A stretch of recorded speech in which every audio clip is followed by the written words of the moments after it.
What's up, everyone? Caleb Simpson here with The Wise Entrepreneur, and I'm here to help you work smarter and not harder because I believe the hustle mindset is toxic and it only leads to burnout. So in this video today, we're going to talk about why your business doesn't need social media.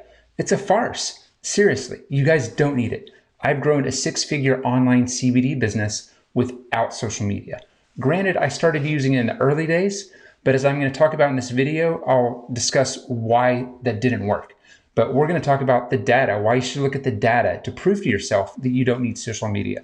We'll talk about why you should focus more on work that truly matters. We'll talk about why you should focus on growing your email list and using paid ads versus social media. And we'll also talk about writing content for your blog and your audience versus tailoring it to search engine optimization in Google. And lastly, we'll talk about the toll that social media takes on your mind and why it's damaging and keeping you from growing your business. So let's talk about the data first. I would encourage you to look at your data, look at your Google Analytics and see how much of your traffic is actually coming from social media. How many of those people are actually converting into sales and customers? This was the issue I had with Hemp Daddies, my business. I had a decent social media following. And this was the same was true for Bearded Brothers when I ran that company. It was the energy bar company I ran.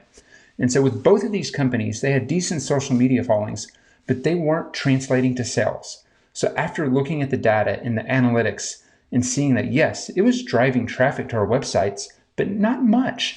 And those people that were coming to the site, they weren't converting to customers. So, I mean, I could go a lot deeper into this, but I'm not going to go that deep into it. But I would encourage you to look at your analytics and see if that effort you are putting into social media is actually paying off. So here's the thing. Focus on work that matters. So let's say maybe you're a travel blogger. And in that case, maybe Instagram makes sense. But let's say you're somebody like myself who's trying to reach out to small business owners.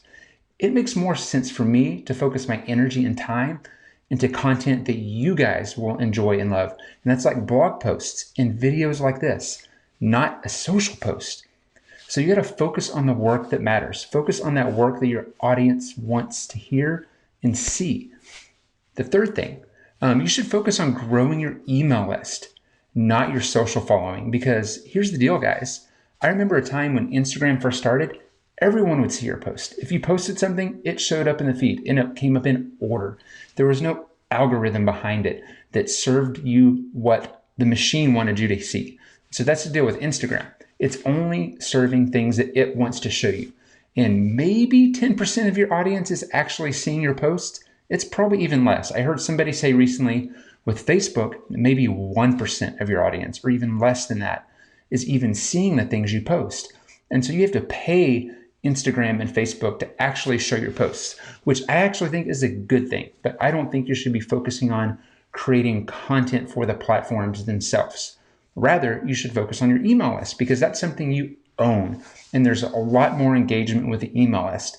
You may get 20 to 40% of your audience seeing your email versus the small 10 or less percent seeing a social post. And plus that email content you send out is more likely going to be far more valuable than a pretty picture. So with that said, it's super important that you focus on growing that email list because it has a higher engagement. And you never know what Instagram or Facebook's going to do next. They could change their algorithm altogether where your audience sees nothing but your email list. You control that and you can send out great quality content to your audience. So let's talk about content a little bit more.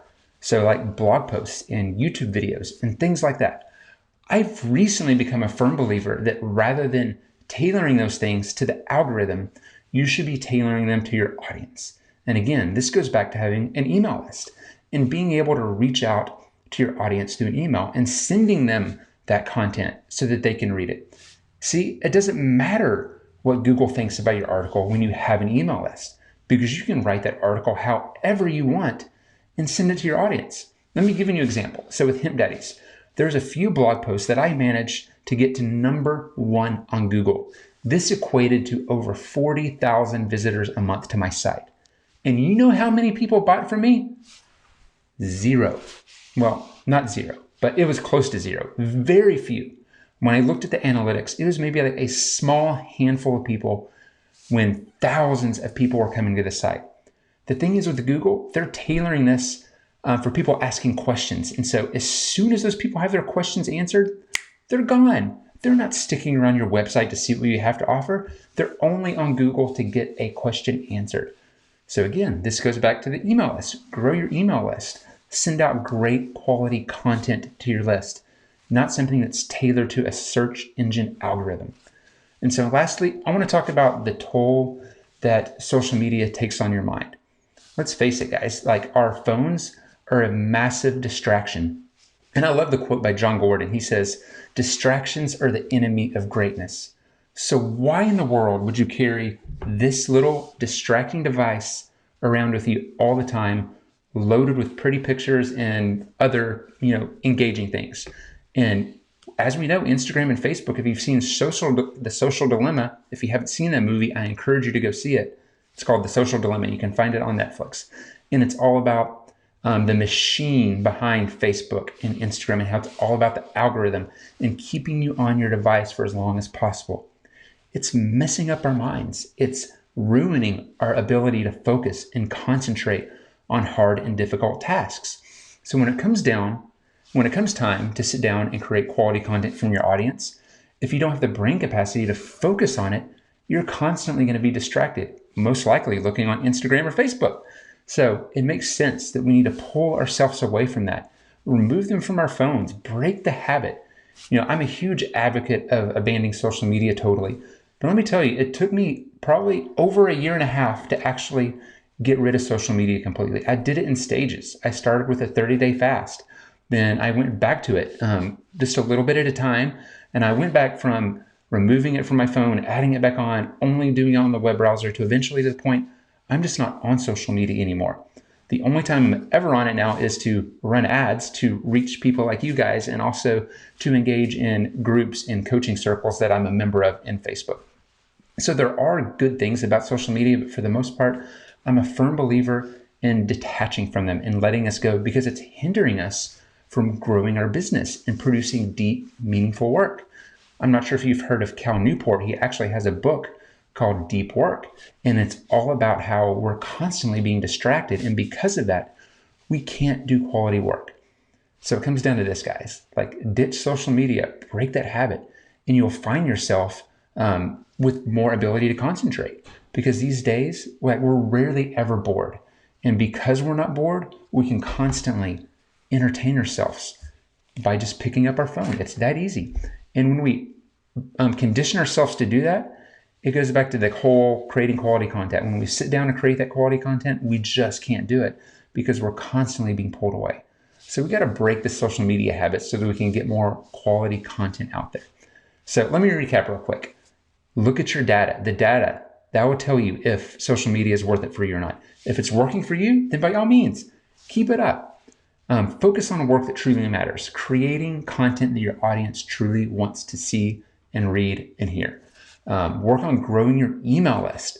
And along with this, I didn't go into a lot of detail, but paid advertising is a more effective way to reach your audience as well, because you can pay to reach your audience versus spending 6 months to get a blog post to rank, when 80% of the people that land on that page are just going to bounce and go away.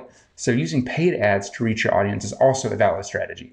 So write your blog posts not for search engine optimization, not for Google's algorithm, but for your audience, and send that article out to your email list, because they're going to want to read it. And they're more likely going to want to read something that's engaging and entertaining versus something that was written for an algorithm and it's very formulaic, like every other piece of content out there on the internet. And lastly, social media takes a massive toll on your mind. So you strongly need to consider cutting that out of your life altogether, and you'll see massive improvements of productivity in your life. And speaking of productivity, I have a productivity course. It's a master class, so to speak, and I'm calling it the WISE method. And I go into detail about that in my webinars about the training. So you can click the link below to get more information and get registered for my next training.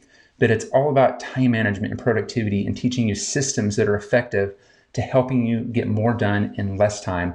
Because again, I believe the hustle culture is toxic. You don't have to burn the candle at both ends to have a successful business. You can have a deep, meaningful life and again, get more done in less time. So guys, click on the link in the description below and check out my next training. And I hope you enjoyed this video. If you did, please leave a comment and let me know what you thought. Thanks so much.